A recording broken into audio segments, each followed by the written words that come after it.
अस्सलाम वालेकुम, बोल न्यूज़ में खुशामदीद। मैं हूं कहर इशरत और मैं हूं आपके साथ अनम जुल्फ़िकार। हेडलाइंस आपने जानी। बुलेटिन के आगाज़ में आपको बताएंगे कि सुन्नी इत्तेहाद काउंसिल की मखसूस नशिस्तों से मुतालिक केस की समाअत सुप्रीम कोर्ट में समाअत अगले मंगल तक के लिए मुलतवी कर दी गई है।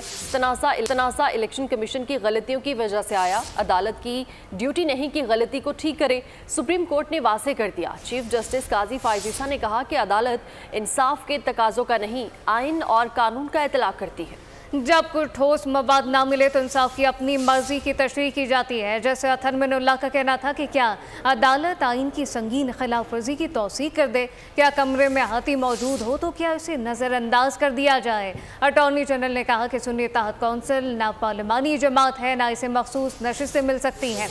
जैसे मुनीब अख्तर ने कहा, इलेक्शन कमीशन इन्हें पार्लिमानी जमात मान भी रहा है, फिर कैसे इनको नशिस्तों से महरूम किया जा रहा है। सुप्रीम कोर्ट में समाअत के बाद पीटीआई रहनुमाओं ने अदालत के बाहर मीडिया से गुफ्तगू की। शिबली फराज ने कहा कि पूरी दुनिया में तनकीद हो रही है, ये कैसे इंतखाबात हुए थे। इलेक्शन कमीशन आईनी जिम्मेदारी पूरी करने में नाकाम रहा, इसी ने असल मसला खड़ा किया। असद कैसर ने कहा कि पीटीआई डील नहीं करेगी, हमारे खिलाफ केसेस में कोई जान नहीं। क्या था, इलेक्शन कमीशन ऑफ पाकिस्तान ने गलत इंटरप्रिटेशन की सुप्रीम कोर्ट के फैसले की और जिसकी सज़ा पूरी कौम भुगत रही है।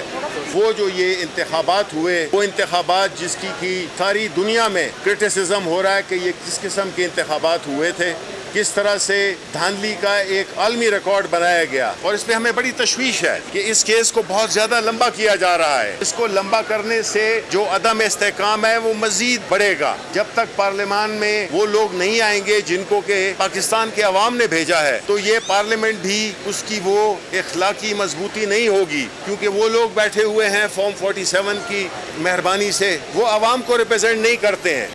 190 मिलियन पाउंड केस में बुशरा बीबी को बड़ा रिलीफ मिल गया है। एहतसाब की खुसूसी अदालत ने अबूरी जमानत मंजूर कर ली है, जबकि जज मोहम्मद अली बड़ाइश ने अडियाला जेल में केस की समाअत की। बुशरा बीबी और बानी पीटीआई कमरा अदालत में पेश हुए। डिप्टी प्रोसिक्यूटर जनरल सरदार मुजफ्फर अब्बासी ने दलाल में कहा कि बुशरा बीबी की गिरफ्तारी मतलूब नहीं। चेयरमैन नैब ने इनके वारंट गिरफ्तारी जारी नहीं किए।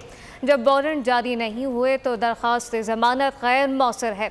10 माह कबल भी यही मौक़िफ़ था कि बुशरा बीबी के वारंट जारी नहीं किए गए। अदालत ने बुशरा बीबी की दरख्वास्त मंजूर करते हुए रेफरेंस को मज़ीद समाअत 5 जुलाई तक मुलतवी कर दी। तो ओन चौधरी के तहरीक इंसाफ पर संगीन इल्ज़ामात। प्रेस कॉन्फ्रेंस में कहा कि जुल्फ़ी बुखारी ने यूएन वर्किंग ग्रुप को खत लिखा, आलमी सतह पर पाकिस्तान के खिलाफ लॉबी बनाई। इसके लिए पीटीआई ने लंदन में पीआर फर्म की खिदमात हासिल की। आपके पास फर्म हायर करने के पैसे कहाँ से आते हैं? मजीद बोले कि अगर अपने लीडर को छुड़ाना है तो पाकिस्तान आओ, लंदन क्यों भाग गए। इस्तेकाम पाकिस्तान पार्टी के रहनुमा ने मजीद कहा कि इन लोगों का मकसद पाकिस्तान में इंतशार फैलाना है। पीटीआई वाले खुद मुल्क दुश्मनों को बेनकाब करें। मकसद सिर्फ ये है कि इस मुल्क में इंतशार फैले। आपका मकसद ये है कि इस मुल्क में आग लगे। पाकिस्तान की जो मुसल्लह अफवाज है उसके खिलाफ ऐसी घिनौनी कैंपेन चलाते हैं आप। आज आपका एक परिंदा उठता है, वो अमेरिका बैठ के ट्वीट करता है, एक उठता है वो यूएन वर्किंग ग्रुप को जाके लेटर लिखता है, आप IMF को लेटर लिखते हैं। कौन सा ऐसा काम है जो आपने इस मुल्क के लिए नुकसान पहुंचाने के लिए ना किया हो? पाकिस्तान तो आओ आप, अगर मुहब्बे वतनी है, अगर लीडर को छुड़वाना तो यहाँ आके बैठो, इस मुल्क में बैठो, आके इस मुल्क में बैठ के बात करो जैसे हम बैठे हैं यहाँ पे। आपका तो यहाँ लेना देना कुछ नहीं है, पकड़ा मार और भाग गए लंदन। आपने पाकिस्तान के लिए ऐसा माहौल क्रिएट किया कि आप पाकिस्तान में लोगों को ये बताना चाहते हैं कि पाकिस्तान तो साजिश कर गए पाकिस्तान के साथ। आप खुदारा उन लोगों को सामने लेके आए, उनको अपोज करें और उनको इस दुनिया के सामने उनके चेहरे बेनकाब करें जो पाकिस्तान के खिलाफ इन साजिशों में मुलविस हैं। मुकामी लोग यहाँ नौकरियाँ नहीं करेंगे तो कहाँ जाएंगे? ये नफरत अंगेज बातें ना करें। एमकेएम ने नौजवानों को तशद्दुद की राह पर धकेला। रहनुमा Peoples Party Saeed Gani MKM पर बरस पड़े। कहा कि उन्होंने शहर की कोई खिदमत नहीं की, अंधोकानों को नौकरियाँ दी गई, अब इनका अजीजाबाद और कोरंगी में भी कोई नाम लेवा नहीं। उसका आगाज किया था लियाकत अली खान ने। और क्यों किया था? जब ये पाकिस्तान बना तो पाकिस्तान में अक्सरियत बंगालियों की थी, लेकिन उनके पास वसाइल नहीं थे, उनके पास वो चीजें नहीं थी कि वो कम्पीट कर सकते। कोटा सिस्टम लेकर आए ताकि बंगालियों को एक अच्छी नुमाइंदगी मिल सके सरकारी नौकरियों के अंदर। हमें 40% मुलाजमतें अर्बन एरियाज के लोगों को देनी है। अपनी सस्ती घटिया सियासत को चमकाने के लिए लोगों के जहनों में जो ये जहर घोलते हैं, फिर इनसे कह रहा हूं कि ये ना करें। अगर अपने आप को ये नई एमक्यूएम कहते हैं तो फिर अपने आप को साबित करना पड़ेगा कि ये जहरीली सोच को बदल चुके हैं। आज अगर फिर ये वही बातें करेंगे कि कभी सिंधियों से लड़ाओ, कभी पठानों से लड़ाओ, कभी पंजाबियों से लड़ाओ, कभी बलोचों से लड़ाओ, फिर जब आपस में सबको लड़ा चुके हैं तो फिर महाजनों को महाजनों से लड़ाओ। अपनी मकबूलियत में अगर आप इजाफा करने चाहते हो तो अपनी अवामी सियासत से करो, लोगों की खिदमत करके करो। वज़ीर-ए-आज़म के मुशीर राना सनाउल्लाह का कहना है कि मुल्क सियासत और सियासी जमातों के जरिए ही चल सकता है। जंगों के बाद भी सियासी राब्तों को रवा रखा गया। तकरीब से खिताब में उनका कहना था कि झूठ की बुनियाद पर मुल्क आगे नहीं बढ़ सकते। मुल्क को आगे ले जाने के लिए रवादारी की सियासत ज़रूरी है और करना चाहिए। अगर मुल्क जो है वो सियासत के जरिए ही चल सकता है, सियासी जमातों और सियासतदानों के जरिए ही आगे बढ़ सकता है, और पूरी दुनिया में मुल्कों को चलाने, कौमों के आगे बढ़ने में एक यही तरीक़ाकार जो है वो बिल आखिर बड़े जंगो जदल और सब कुछ के बाद आखिर इंसान इस नतीजे पे ही पहुंचा है कि यही एक तरीका है कि सियासत को जो है वो हर आदमी के लिए जो है वो रवा रखा जाए, सियासी जमातें हों और सियासी जमातों के ज़रिए जो है वो मुल्क को जो है वो चलाया जाए। फिर हमने उन चीज़ों का नाम सियासत क्यों रख दिया है कि जिनकी वजह से कोई मुआशरा आगे नहीं बढ़ सकता, कोई मुल्क आगे नहीं बढ़ सकता। यानी हमने अगर झूठ बोला जा रहा है तो हम कहते हैं कि ये सियासत हो रही है, अगर हट धर्मी है तो हम समझते हैं कि ये सियासत हो रही है, अगर किसी को जो है वो किसी से ज़ोर ज़बरदस्ती हो रही है तो हम कहते हैं कि ये सियासत हो रही है। तो मेरा ख्याल है कि हमें इस कॉन्सेप्ट को जो है वो क्लियर करना चाहिए। दुनिया में नज़ीर नहीं मिलती कि टैक्स की अदायगी के लिए भी टैक्स लगा दिया गया हो। ये बदतरीन बजट है। शाहिद खाकान अब्बासी ने एक ही सांस में बजट का पोस्टमार्टम कर दिया। बोले कि अनोखे तरीकों से अवाम पर बोझ बढ़ाया जा रहा है। आम आदमी की कमाई पर 50% टैक्स लगा दिया गया। समझ से बालातर है कि ये किस सोच के तहत किया गया। क्या आपने कोई रास्ता ढूंढा है आगे का कि कैसे हम खर्चात को कम करेंगे और आमदन को बढ़ाएंगे? हुकूमत अगर 4000 अरब के टैक्स लगा रही है, कुछ अपने खर्चात में कमी कर लेती। आप अवाम पर 4000 अरब का बोझ डालकर अपने खर्चात 25% बढ़ाकर और बगैर किसी इस्लाहात के, जो आदमी मुल्क में काम करता है सैलरीड क्लास के अलावा आमदन है, उसका 50% आपने टैक्स लगा दिया। यानी जो आदमी कमाएगा उसका आधा हुकूमत ले जाएगी। जिस तरह ये मुल्क चलाया जा रहा है, जो हमारी सोच है, आप मंजिल खो रहे हैं। और आपको बताएं कि सिंध काबीना में तोसी कई अहम नाम शामिल कर लिए गए हैं। चेयरमैन पीपल्स पार्टी ने सिंध काबीना में अहम रद्दोबदल का फैसला कर लिया है। वकार मेहदी को मुशीर बराए वज़ीर आला सिंध इंस्पेक्शन टीम बनाने का फैसला कर लिया, जबकि ज़रा का कहना है कि जावेद नायाब लगारी को मुआवने खुसूसी बनाया जाएगा। सलीम बलोच और लियाकत आसकानी को मुआवने खुसूसी बनाने का फैसला हुआ। सरफराज राजड़ और मंजूर वसान को वज़ीर आला सिंध का मुशीर बनाया जाएगा। बारी पताफी को भी वज़ीर आला सिंध का मुशीर बनाया जाएगा। और अब ये जानिए, पीपल्स पार्टी के अरकान बलूचिस्तान असम्बली वज़ीर आला सरफराज बुगटी से नाला है। पार्टी क़यादत को सरफराज बुगटी के खिलाफ शिकायत के अंबार लगा दिए। इस मुतालिक तफसीलात क्या है, मलिक सईद अवान से जानते हैं। मलिक सईद, बताइएगा क्या कुछ तहफ़्फ़ुज़ात का इज़हार किया गया? जी बिल्कुल, बलूचिस्तान में जो है वो बजट के दौरान अराकीन ने सूबाई असम्बली को फंड तकसीम किए गए, जिस पर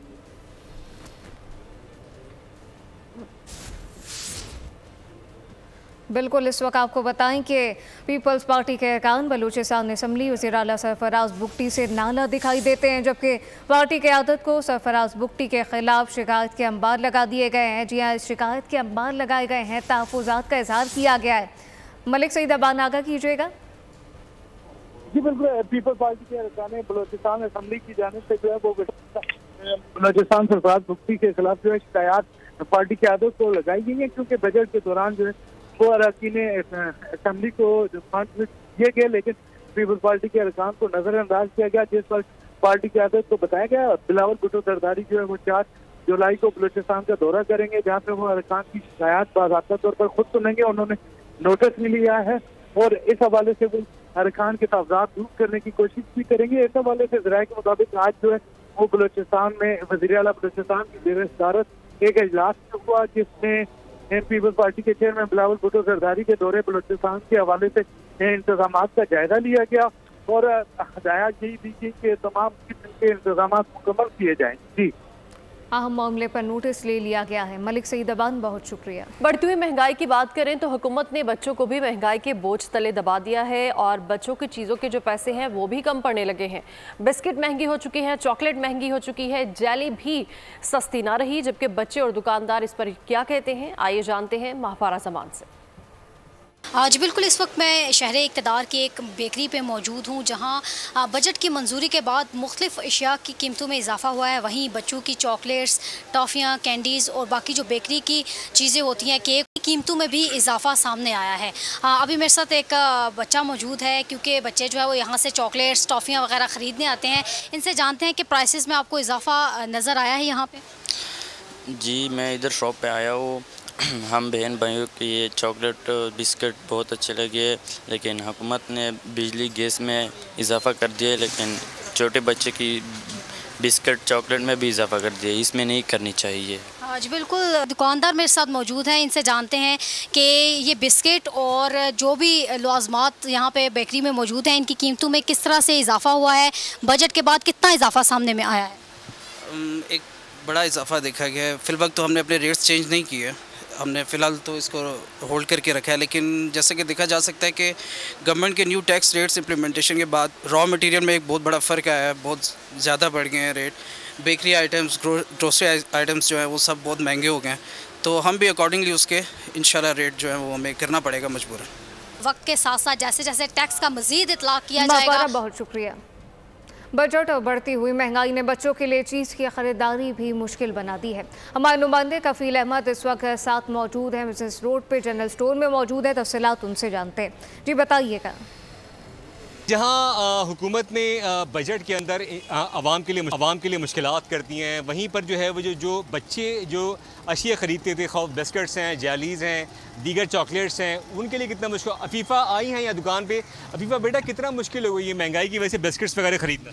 महंगाई इतनी हो गई है जिसकी वजह से हम बिस्किट और टॉफ़ीज़ नहीं खरीद पा रहे। अच्छा, तो पहले आप खरीदते थे, बासानी खरीदते थे आप पहले? यस। अच्छा, तो अब नहीं खरीद पा रहे हो? कम लेते हो? जी, हम कम लेते हैं। अच्छा, तो ये तमाम सिचुएशन है, खा वो इम्पोर्टेड चॉकलेट्स हों, जेलीज़ हों या दीगर बिस्किट्स हों, उसके ऊपर भी जो है वो उसको बहुत ज़्यादा कीमतें बढ़ गई हैं, जिसके बाद लोगों के लिए और बच्चों के लिए ख़रीदना खुसूसन जो है वो बहुत ज़्यादा चीज़ें ख़रीदना। कफ़ील अहमद, बहुत शुक्रिया। मानसून का स्पेल रवा हफ्ते वक्फे से बरसेगा। महकमा मौसमियात ने आज से 7 जुलाई तक मानसून बारिशों की पेशगोई करती है। कराची में समुद्री हवाएं बहाल होने से गर्मी की शिद्दत में कमी आ गई है, जबकि पंजाब के बेशतर डिवीजन में तूफान के साथ शदीद बारिश का इम्कान है। PTM ने अलर्ट जारी कर दिया है। नदी नालों में सैलाबी सूरत हाल और अर्बन फ्लडिंग का खतरा है। खैबर पख्तूनख्वा बलूचिस्तान में भी बादल बरसेंगे। तो कराची में तवील गैर एलानिया लोड शेडिंग जारी है। शहरियों का सब्र जवाब दे चुका है। मज़ीद जानेंगे इस बारे में साद शरीफ से। जी साद, आगाह कीजिएगा, क्या कहना है शहरियों का इस हवाले से? शहर कराची के मुख्तलिफ इलाकों में गैर एलानिया लोड शेडिंग मुसलसल जारी है। शहरी अपना रोना तो रोते हैं, जगह जगह एहतजाज भी करते हैं, लेकिन उसके बाद भी लोड शेडिंग का खात्मा नहीं हो पा रहा है। मेरे साथ यहाँ पर एक शहरी भी मौजूद है, इनसे जानते हैं कि कितना परेशान है। यहाँ पे कल रात से जो 1 बजे से लाइट नहीं है। यहाँ पे 20-20 हज़ार रुपए के बिल भेजे आज ही इन लोगों ने। ना यहाँ पे पानी है, ना बिजली है, ना गैस है, कहाँ जाए। कल रात 1 बजे से लाइट गई हुई है और अभी 6 बज रहे हैं, और जिसमें मैंने के इलेक्ट्रिक उनको कंप्लेन करो, बिल भरो। हमारा बिल भरा हुआ है, कंप्लीटली हमारा बिल भरता है हर महीने, और यहाँ कोई पुरसाने हाल नहीं है। बेड़ा गर्क हुआ है। कल रात से हम बैठे में, एक गाड़ी इन्होंने भेजना मुनासिब नहीं समझी। यहाँ पर शहरियों का गम और गुस्सा आपने देखा। पिछले 17 घंटे से लोड शेडिंग जारी है और जिसके बाद आवाम यहाँ पर रोडों पे मौजूद है और आवाम का एक ही मुतालबा है। बहुत शुक्रिया। के इलेक्ट्रिक की जानिब से बदतरीन लोड शेडिंग की जा रही है। कराची के अवाम को ना दिन को सुकून है, ना रात को चैन। शहरियों का कहना है कि इस लोड शेडिंग से जहनी अजियत का शिकार है। आती है तो 3-3 घंटे स्टार्ट है। यहाँ तो भाई काम करना भी माल हुआ है। गर्मी में यहाँ बैठे में लाइट नहीं है, सुबह 9 बजे की लाइट की भी ना काम करने के काबिल है ना सोने के काबिल है। बूढ़े बैठे हुए नींद के हमारे बेचैन हुए पड़े, परेशान हो रहे हैं, तबीयत खराब हो रही है इनके यहाँ पे, या आए दिन मैयत हो रही है यहाँ पे, परेशान हुए पड़े लोग। बिजली के बिना परेशानी तो है ही है, ना कि दरख्त थल्ले बैठे हैं कुर्सी लेके और तो कामदगी में बैठे हैं, हर कामदगी में बैठे हैं और क्या करें हम। बिल भी पूरा आ रहा है, ना गैस आ रहा है ना बत्ती आ रही है, कोई हाल नहीं। ये ना पानी है ना बिजली है ना गैस है भाई, इस कराची का तो तबाही है, तबाही है। अबे भाई कुछ तुक्को करो, गरीब आदमियों को मर जाएंगे, झांगी रोड के लोग सब मर जाएंगे। बच्चे जो है ना गर्मी में तड़पड़ा रहे हैं, दाने निकले हुए हैं, लाइट नहीं है, आ रही है जा रही है, घंटा आती है 4-4 5-5 घंटे गए। तो उधर हैदराबाद में इंतजामिया की मुजरिमाना गफलत, सीवरेज मिला आलूदा पानी सप्लाई होने लगा। पीने का पानी इंसानी ज़िंदगी के लिए ख़तरा बन गया, बीमारियां फूट पड़ी। वासा की निशानदही के बावजूद अहम मसले पर एडिशनल चीफ सेक्रेटरी ने नज़रअंदाज कर दिया।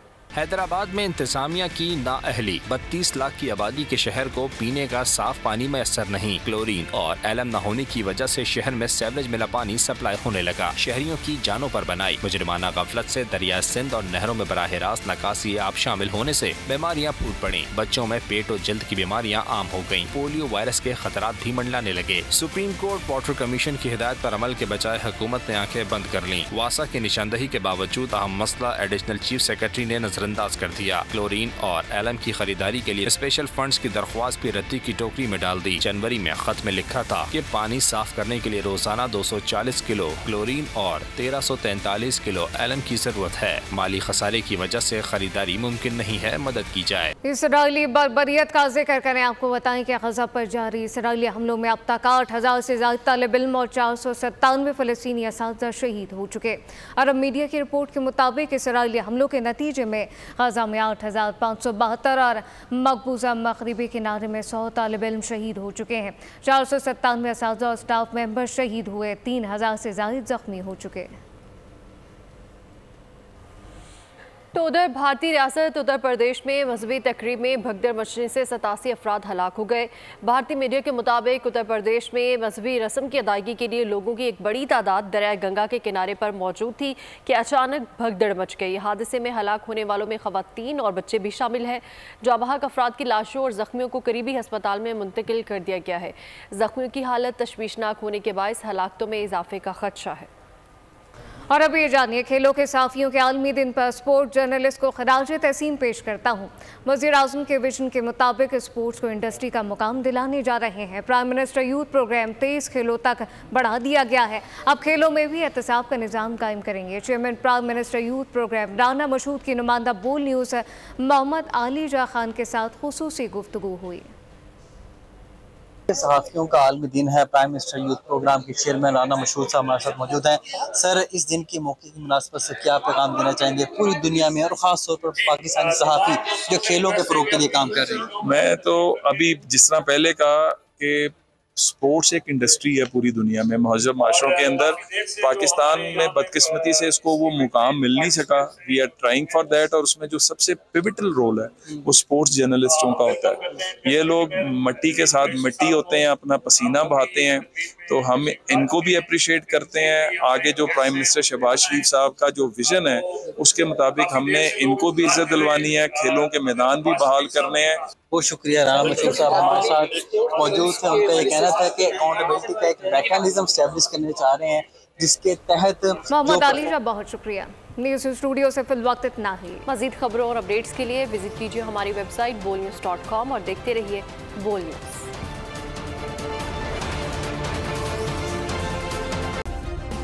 सब्सक्राइब करें और बेल दबाएं ताकि कोई खबर रह न जाए।